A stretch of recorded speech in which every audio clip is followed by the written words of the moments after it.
frankly, it's been a lot less maintenance than I thought it would be once the system was set up correctly. What a peaceful thing to look back at, like he said. When he sits here, this is what he looks back at. What else could you put here?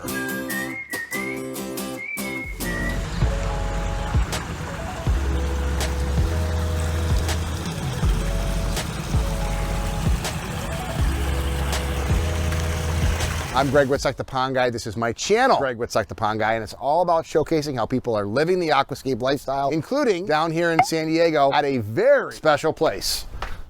Well, hello. Kevin from Epic Gardening. How's it going, Greg? Good to see you again. Good to see you. My first time back in 2 years. Been a while. This is your paradise. I know. Welcome to my lifestyle, the garden lifestyle. Is this year 4 for you? This is yeah, it is. It is year 4. Year 4, and for 3 years, this is the 3rd year for the Aquascape Ecosystem Water Feature that Ed the Pond Professor built. Come out and check out another beautiful Aquascape Ecosystem Water Feature. Yeah, let's head to the backyard.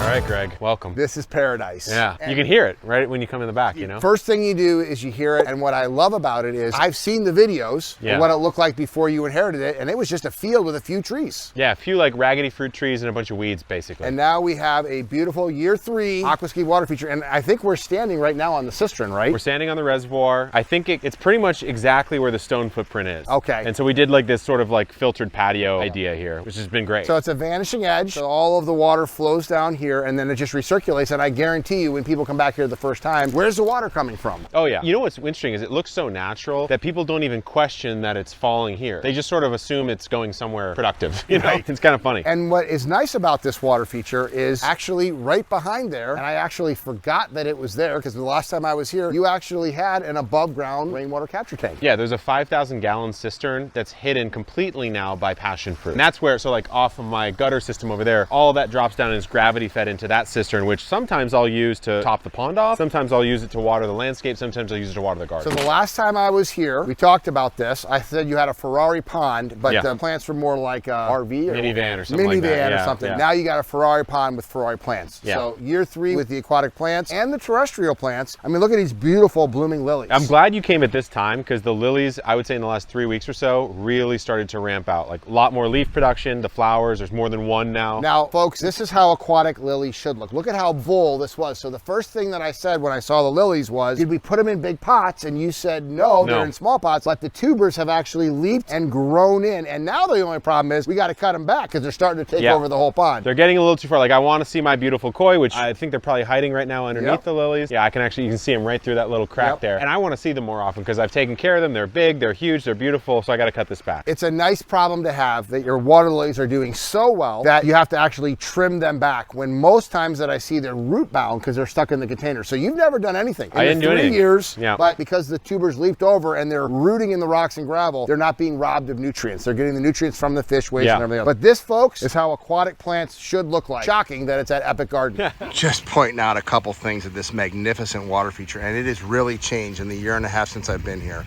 It's the plants, it's the landscaping. The landscaping, we always say, will make or break a water feature. So beautiful setting, but look at how the feather grasses, look how the feather grasses are just kind of growing over. The log that Ed put in here, you don't want to know where the land begins and the water ends. To have the canna in there, the papyrus in there, the grasses, just look at that backdrop and just how natural it is with the blooming lilies, the butterflies flowing around. And that just kind of stops your eyes. And of course, if you're sitting here, what a peaceful thing to look back at. Like he said, when he sits here, this is what he looks back at. And that's the sound that he gets. What else could you put here that would make a bigger impact than a water feature like that? That sound, a little creek flowing right through the intake bay. And, you know, the fish swimming. I love that he put a little ring in here because the food was flowing downstream. We're going to add some more plants in here to soften up the edges, which will look great. But this is a natural setting, and it's because he created it. This was just a lawn 4 years ago when he got it, just an overgrown lawn. And of course, the vine growing over the rainwater harvesting system. You can't even tell that there's a cistern underneath there. And then, of course, the goal, the plants that we talked about, just look at those lilies. Look at how full and thick they are, and it's because they're not root bound. So many times that people haven't added soil because the plants have actually overgrown the containers and grown into the gravel along the edges. We've done a lot. We've got that water hawthorn right there. The papyrus was an early plant that I think we put in almost right when Ed installed the pond. And then this canna. And then besides that, like, I wish you were here just a little bit ago, because we had a bunch of watercress on this corner here. But you thinned it out. We thinned it out because it was hiding the edge, as you say. You know, you shouldn't be able to tell where the water ends and begins, right? That was actually all right there, this beautiful sort of green watercress. It's a bit barren right now. Well, it's terrific. It's filled in. They say like year 1 sleep, year 2 creep, and year 3 leap. We have leaped. Yeah. And what my number one thing that I love about this is, for you as a gardener, this is your first time living the aquascape lifestyle.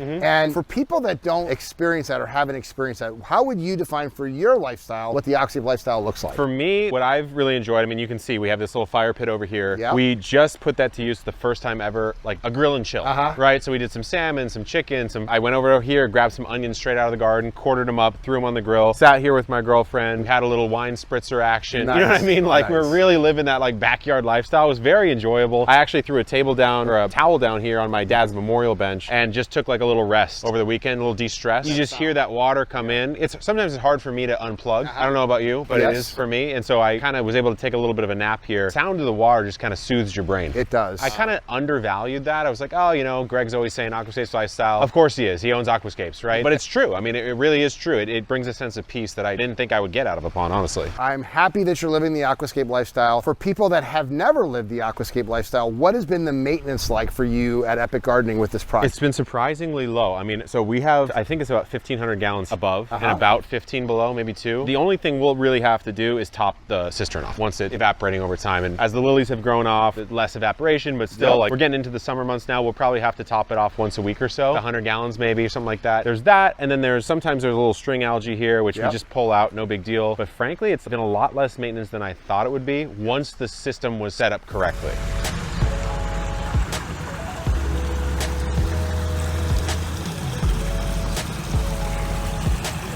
We say ponds are like puppies. Year 1 is a little bit of training involved. Year 2, they really start to perform. In year 3, it's all dialed in. This is year 3, and it's looking fantastic. The only thing that I would change, when we're talking about this, is adding some color changing lights to you. We can help out with the string algae by adding an ion gen. This area here too, right? And then we're gonna actually come in and maybe re-gravel this, and that'll be a fall project. So right now, the season is up and running great, but in the fall, let's do a little facelift on this thing after year 3. Oh, you're saying add a few koi too, right? Because you know why? Because I want to get you with some koi crunchies, getting those fish to eat out of your hands. Yeah, which I've yet to achieve the ability for the fish to come actually eat out of the hand, which I'm very excited for. Hopefully we get there. We will change that. Hey, thanks for the tour, buddy. Of course, man.